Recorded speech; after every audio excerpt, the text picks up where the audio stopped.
யாழ்ப்பாணக் கல்லூரியின் முன்னாள் மாணவி, யாழ்ப்பாணக் கல்லூரியின் ஆசிரியை, யாழ்ப்பாணக் கல்லூரியின் உப அதிபராக இருக்கிற மிஸ் கிளாடிஸ் நிர்மலா முத்துராஜா அவர்களை அவருடைய அலுவலகத்திலேயே ரூட்ஸ் ஆஃப் ஜெஃப்னா காலேஜ் என்கின்ற இந்த தொகுப்பிற்காக நான் சந்திக்கிறேன்.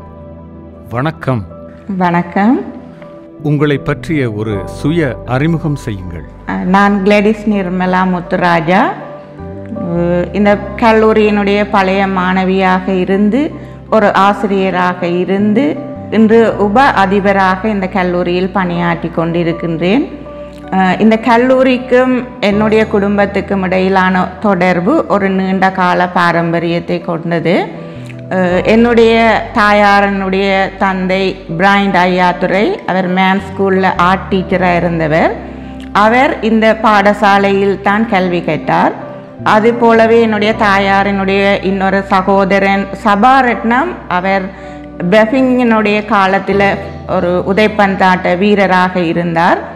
இன்னொரு சகோதரன் ஜெபரட்னம், அவர் குயின் ஸ்கவுட் என்ற அந்த விருதினை பெற்றவராக காணப்பட்டார். அதே போல என்னுடைய தந்தையினுடைய தந்தை ஓவசியர் முத்தையான்றவரை சொல்லுவார்கள். அவரும் இந்த கல்லூரியில் தான் கல்வி கற்றார். என்னுடைய தாயாரினுடைய தந்தையும் தந்தையினுடைய தந்தையும் பாடசாலையில் கல்வி கற்றதாக அவர்கள் கூறிக்கொள்வார்கள். என்னுடைய தந்தையினுடைய தந்தை ஒரு சிறந்த விளையாட்டு வீரர். அவர் மறைந்த முன்னாள் இலங்கையின் ஜனாதிபதி ஜே.ஆர். ஜெயவர்தனாவின் மிக நெருங்கிய ஒரு தோழர். அதனால் அவர் அரசியல் செயற்பாடுகளில் ஈடுபட்டு கொண்டிருந்தார். அவர் அந்த அரசியல் செயற்பாடுகளில் ஈடுபட்டு மரணமடையும் காலம் மட்டும் அவர் டென்னிஸ் கிளப்புக்கு போய் டென்னிஸ் விளையாடியதாக நான் அறிந்துள்ளேன். அதனால் என்னுடைய தாயாருக்கு நான் இந்த பாடசாலையில் சேர்ந்து கல்வி கற்க வேண்டும் என்பது மிகவும் விருப்பமான ஒன்றாக இருந்தது. இந்த கல்லூரியின் உப அதிபராக கடமையாற்றிய இந்திராணி டீச்சரினுடைய கணவர் ஜெயக்குமார் போதகர் தனக்கு அந்த ஊக்கத்தை அளித்ததாகவும் என்னுடைய தாயார் சொல்லி இருக்கின்றார், என்னை இந்த கல்லூரியில் இணைக்க வேண்டும் என்று சொல்லி. அந்த அடிப்படையில் நான் இந்த கல்லூரியில் இணைந்து கொண்டேன். நான் இந்த கல்லூரிக்கு மாணவியாக வரும்போது இந்த கல்லூரியில் திரு ராஜன் கதிர்காமர் அவர்கள் அதிபராக கடமையாற்றி கொண்டிருந்தார். நான் அன்று அவரை பார்த்து வியந்திருக்கின்றேன். ஏனென்றால் ஒரு தடவை எங்களுடைய 6ஆம் வகுப்பு மாணவர் மன்ற கூட்டத்தில் அதிபர் ராஜன் கதிர்காமர் அவர்கள் வந்து மேடையில் ஆடி பாடி ஒரு பாடலை வாய் முட்டை சாப்பிடலாம், மூக்கு முட்டை சாப்பிடலாம் என்று சொல்லி ஒரு பாடலை பாடி எங்களை மகிழ்வித்த அந்த தருணம் எனக்கு இன்றும் கூட நினைவில் உள்ளது. நான் மாணவியாக இருந்த காலத்தில் திரு ராஜன் கதிர்காமர் அவர்கள், அதனைத் தொடர்ந்து பிஷப் ஜெபனேசன் அவர்கள், அவரும் என்னுடைய தந்தையாரின் ரிபர்க் காலேஜில் ஒன்றாக கல்வி கற்றவர்கள். அதே போன்று ராஜநாயம் மாஸ்டர் அவர்கள், போல் மாஸ்டர் அவர்கள் போன்றவர்கள் அதிபராக இருந்திருக்கிறார்கள். நான் என்னுடைய கல்வியை கலைத்துறையில் கல்வி கற்று அதன் பின்பு நான் யாழ்ப்பாண பல்கலைக்கழகத்துக்கு தெரிவு செய்யப்பட்டு என்னுடைய இளமானி பட்டத்தை நான் அங்கு பெற்ற பின்பு இந்த பாடசாலையில் நான் ஒரு ஆசிரியராக இணைந்த சம்பவமும் உண்மையாக ஒரு சுவாரஸ்யமானது. எனக்கு ஆசிரியர் தொழில் ஆரம்பத்தில் விருப்பமில்லை. அதனால் நான் ஆசிரியர் தொழிலில் இணையும் விருப்பத்தை கொண்டிருக்கவும் இல்லை. ஆனால் அப்போது அதிபராக இருந்த ரெவரண்ட் போல் அவர்கள் என்னிடம் வந்து வீட்டுக்கே வந்து இப்போ பாடசாலைக்கு போய் சும்மா படிப்பிக்க சொல்லி கேட்டார். ஒரு வெற்றிடம் இருக்குது, இப்போ பெர்மனண்டாக வேணுமெண்டு இல்லை, போய் படிப்பீங்கோ அப்படின்னு சொல்லி அவர் என்னிடம் கேட்டார். அதனால் தான் நான் இந்த பாடசாலைக்கு கல்வி கற்பிக்க முதலில் வந்தேன். ஆனால் பிறகு ரெவரண்ட் போல் அவர்கள் சொன்னார்கள், இங்கே ஒரு வெற்றிடம் இருக்கின்றபடியினால் நீங்கள் தொடர்ந்து இங்கே தான் கல்வி கற்பிக்க வேண்டும் என்று சொல்லி அவர் ஒரு அன்பு கட்டளையாக அதை அவர் கூறினார். அப்போது இருந்த அந்த சுற்று சூழல், அதாவது இந்த யாழ்ப்பாண கல்லூரியினுடைய ஆசிரியர்கள் மாணவர்கள் எல்லோருமே ஒரே குடும்பம் போல அந்யோன்யமாக இருந்த அந்த செயற்பாடு எனக்கும் கூட விருப்பமில்லாத அந்த ஆசிரிய பணியில் ஒரு ஈடுபாட்டை ஏற்படுத்தியது. அதன் பின்பு நான் மிகவும் ஈடுபாட்டுடன் இந்த ஆசிரிய தொழிலில் ஈடுபட தொடங்கினேன். ஆரம்பத்தில் நான் பிரைமரி ஸ்கூலில் ஒரு 6 மாதம் படிப்பித்திருந்தேன். அதன் பின்பு நான் இடைநிலை பாடசாலைக்கு வந்தேன். இடைநிலை பாடசாலையில் நான் இணைந்து கொண்ட பிறகு நான் மாணவர்களோடு மிகவும் அன்பாக பழகி அவர்களை என் பக்கம் ஈர்க்கும் ஒரு திறன் எனக்கு இருப்பதாக பொதுவாக என்னுடைய அதிபர்கள் சொல்லிக் கொண்டார்கள். அதனால் எனக்கு அரசாங்க தொழில் கிடைத்த போதும் கூட அவர்கள் என்னை இந்த பாடசாலையில் இருந்து செல்வதற்கு அனுமதிக்கவில்லை. அதன் பின்பு நானும் மிகவும் விருப்பத்தோடு இந்த கற்பித்தல் தொழிலில் ஈடுபட தொடங்கினேன். அதன் பின்பு நான் என்னுடைய டிப்ளோமா இன் எடியூகேஷன், அதாவது கல்வியில் என்னுடைய டிப்ளோமா பட்டத்தை நான் ஓப்பன் யூனிவர்சிட்டியில் பெற்றுக்கொண்டேன். அதன் பின்பு நான் என்னுடைய முதுகலைமானி பட்டம் MA பட்டத்தை மதுரை காமராஜர் பல்கலைக்கழகத்தில் பெற்றுக்கொண்டேன். அப்போது நான் உயர்தர மாணவர்களுக்கு அரசறிவியலை கற்பித்தேன். இன்று என்னிடம் கற்ற அநேக மாணவர்கள் லோயர்களாக ஜட்ஜாக இருப்பது நான் பெருமையுடன் நினைவு கூர்ந்து கொள்கிறேன். அதன் பின்பு நான் என்னுடைய முதுகலைமானி MEd என்று சொல்கிற அந்த முதுகலைமானி பட்டத்தை நான் தேசிய கல்வி நிர்வாகத்தில் இறுதியாக பெற்றுக்கொண்டேன். இந்த திறமைகள், அதாவது கல்வியிலும் சரி விளையாட்டிலும் சரி, அதாவது நான் பாடசாலையில் கற்கும் காலங்களில் ஒரு பல துறை சார்ந்த ஒரு மாணவியாக நான் என்னுடைய தாயார் விரும்பியபடி இருந்தேன். கைடில் இருந்தேன். அப்போது எனக்கு பொறுப்பாக இருந்தவர் எலியாஸ் டீச்சர், அதோடு ஜெயந்தி டீச்சர், ரஞ்சினி மிஸ் அவர்களும் இருந்தார்கள். நான் பேண்டில் இருந்தேன், குவாரில் இருந்தேன். திருமதி ஜெபனேசன் அவர்கள் அதை எங்களுக்கு கற்பித்தார். லியோ கழகம் SCMல் உபதலைவராக இருந்தேன். அது தவிர நான் விளையாட்டுகளில், குறிப்பாக வலைப்பந்தாட்டம், அத்லெட்டிக்கிலும் நான் ஈடுபாட்டோடு ஈடுபட்டேன். இவ்வாறு நான் இந்த பாடசாலையில் கற்கும் காலங்களில் அனைத்து துறைகளிலும் மிகவும் ஈடுபாடுடைய ஒரு மாணவியாக இருந்தேன். அந்த செயற்பாடு எனக்கு இப்போது நான் எந்த இடத்துக்கு போனாலும் என்னால் சாதிக்க முடியும் என்ற ஒரு திறமையையும் ஒரு நம்பிக்கையையும் எனக்கு உருவாக்கி இருக்கின்றது. அதற்கு முழுமையான காரணம் இந்த பாடசாலை தான் என்று சொல்லி நான் சொல்லிக்கொள்வேன் பெருமையுடன். யாழ்ப்பாண கல்லூரியின் மாணவ பருவம் என்பது மிகவும் இனிமையானது. உங்கள் மாணவ பருவத்தின் மறக்க முடியாத நினைவுகள் என்றால் எதை சொல்வீர்கள் நீங்கள்? அந்த மாணவ பருவம் மிகவும் ஒரு பயங்கரமான பருவமாக இருந்தது. எந்த நேரத்திலும் வானத்தில் வட்டமிடும் விமானங்களும் குண்டு வீச்சுக்களும் ஒரு பதட்டமான ஒரு சூழ்நிலை இருந்தது. ஆனால் எங்களுடைய ஆசிரியர்கள் எங்களுடன் மிகவும் அந்நியோன்யமாகவும் அன்பாகவும் இருந்தார்கள். Sadasivam master, Tatparantham master, Kumaravel master, Sahayaseelan master, Arunthavanathan master, அதே போல எங்களுடைய உப அதிபராக இருந்த செல்வி குலசிங்கம் அவர்கள், அவர் கொஞ்சம் கட்டுப்பாடானவராக இருந்தாலும் மிகவும் அன்புடையவராகவும் எங்களில் அக்கறையுடையவராகவும் இருந்தார். அப்போ இந்த காலங்களில் அவர்களுடைய பாதுகாப்பில் பயங்கரங்களுக்கு மத்தியிலும் எங்களுடைய கல்வி செயற்பாடுகளை முன்னெடுக்கக்கூடியதாக இருந்தது. அந்த நேரத்தில் நாங்கள் டியூஷனுக்கு போக முடியாது, ஏனென்றால் எந்த நேரமும் குண்டு வீச்சு தாக்குதல் நடக்கலாம். அந்த சந்தர்ப்பத்தில் எங்களுடைய ஆண் மாணவர்கள் அவர்கள் தாங்கள் டியூஷனுக்கு போய் கல்வி கற்றுவிட்டு வந்து அதை எங்களுக்கு வகுப்புகளில் சொல்லித்தந்து எங்களையும் முன்னேற்றும் செயற்பாடுகளில் அவர்கள் ஈடுபட்டார்கள். அந்த ஆண் மாணவர்களுக்கும் எங்களுக்கும், அதாவது பெண் மாணவர்களுக்கும் இடையிலான அந்த நட்புறவு, எல்லோருமே பல்கலைக்கழகம் போகணும் என்ற அந்த விருப்பம், அது என்னால் இன்றும் மறக்க முடியாது. ஏனென்றால் நாங்கள் எல்லோருமே பல்கலைக்கழகம் போனோம். அதிக மாணவர்கள் பல்கலைக்கழகத்துக்கு போன காலம் அதுவாகவும் காணப்பட்டது. சிறப்பான தகவலுக்கு நன்றி. இன்பமும் துன்பமும் நிறைந்த காலங்களாக உங்களுடைய மாணவ பருவம் யாழ்ப்பாண கல்லூரியில் கழிந்திருக்கிறது.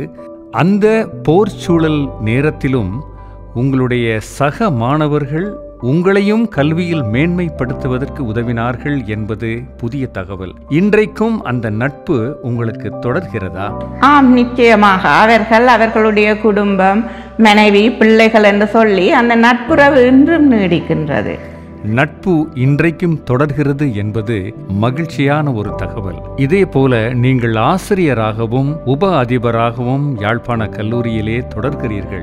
இந்த நேரங்களில் உங்கள் வாழ்க்கையில் ஏற்பட்ட மறக்க முடியாத நினைவுகள் ஏதும் இருந்தால்? என்னுடைய ஆசிரியர் பணியின் போது மறக்க முடியாத நிகழ்வுகள் என்று சொன்னால், மாணவர்களை அவர்கள் சில வேளையில் தாங்கள் விரும்பும் பாடங்களை அவர்கள் தெரிவு செய்வார்கள்.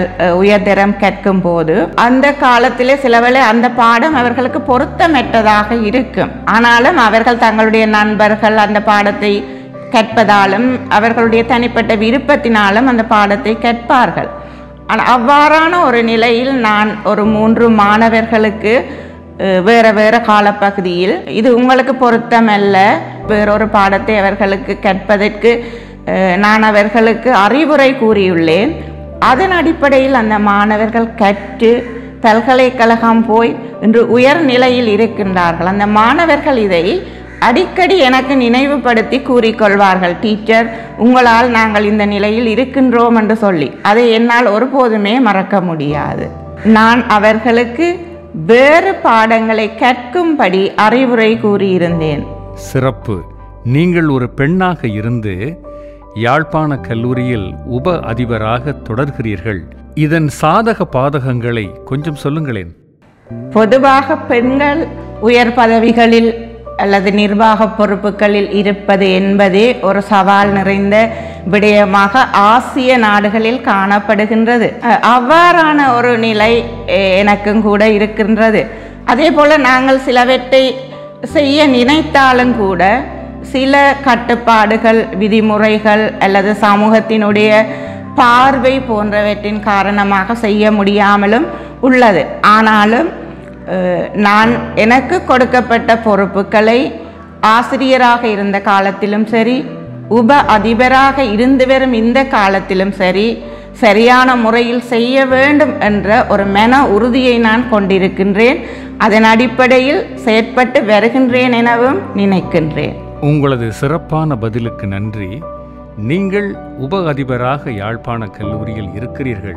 இந்த யாழ்ப்பாண கல்லூரியின் வளர்ச்சிக்காக அல்லது மேம்பாட்டுக்காக உங்களிடம் இருக்கின்ற திட்டங்கள், எண்ணங்கள் என்ன? இந்த காலம் என்பது மிகவும் சவாலான ஒரு காலம். நாங்கள் கெட்ட காலத்தை போல இல்லை.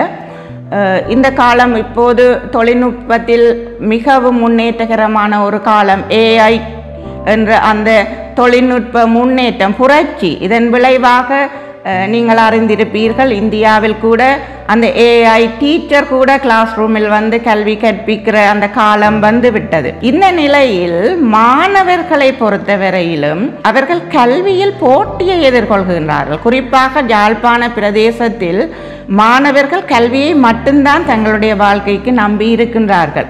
அதனால் அவர்கள் பாடசாலைகளின் இதர செயற்பாடுகள், அதாவது இணை பாட விதான செயற்பாடுகளில் ஈடுபடுவதை காட்டிலும் அவர்கள் கல்வியை வேறு இடங்களில் சென்று கற்பதற்கு, டியூஷன்களுக்கு போவதற்குத்தான் அவர்கள் மிகவும் ஈடுபாடுடையவர்களாக உள்ளார்கள். அதனால் மாணவர்கள் பாடசாலைகளில் கல்வி தவிர்ந்த ஏனைய இணை பாடவிதான செயற்பாடுகளில் ஈடுபட விரும்புவதில்லை.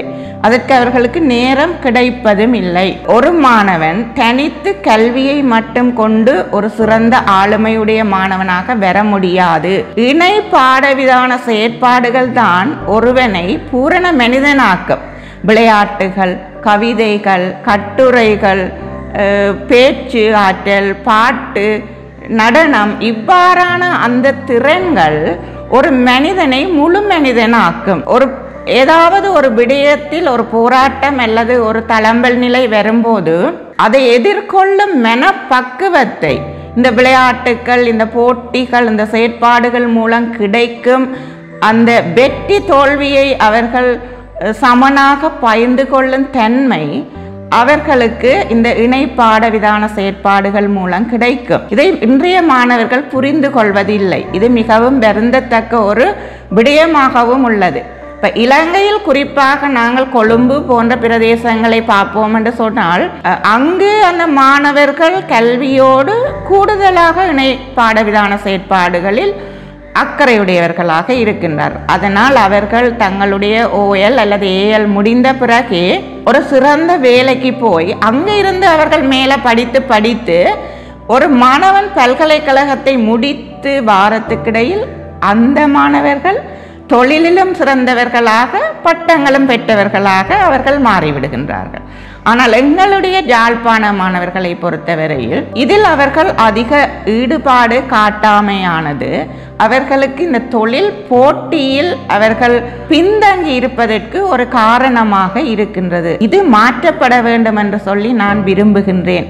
இதை மாற்றுவதற்கு நான் என்னாலான முயற்சிகளையும் நான் செய்து கொண்டுதான் இருக்கின்றேன்.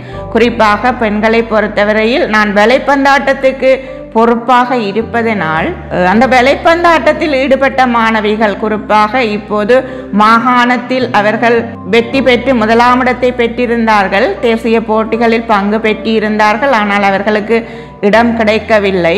பின்பு தேசிய மட்டத்தில் நடந்த அந்த மைலோ கப் போட்டியில் அவர்கள் 3ஆம் இடத்தை பெற்று யாழ்ப்பாணத்தில் இருந்து போன ஒரே ஒரு பாடசாலை முதலாக 3ஆம் இடத்தை பெற்றுள்ளது என்ற அந்த பெருமையை அவர்கள் பெற்றிருந்தார்கள்.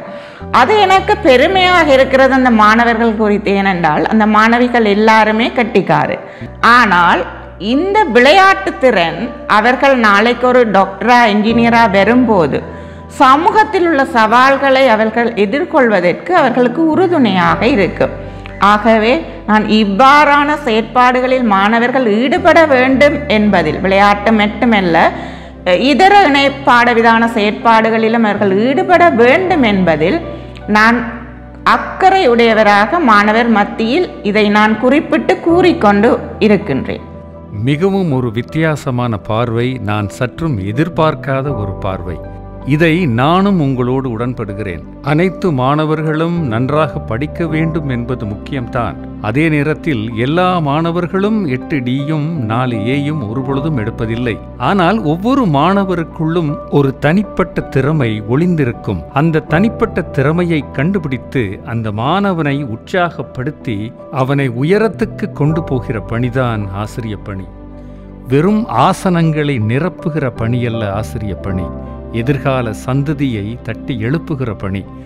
உங்களது வித்தியாசமான பார்வைக்கு என்னுடைய மனமார்ந்த நன்றியை நான் தெரிவிக்கிறேன். அதே போல அண்மையில் யாழ்ப்பாண கல்லூரி தன்னுடைய 200வது ஆண்டை நிறைவு செய்தது.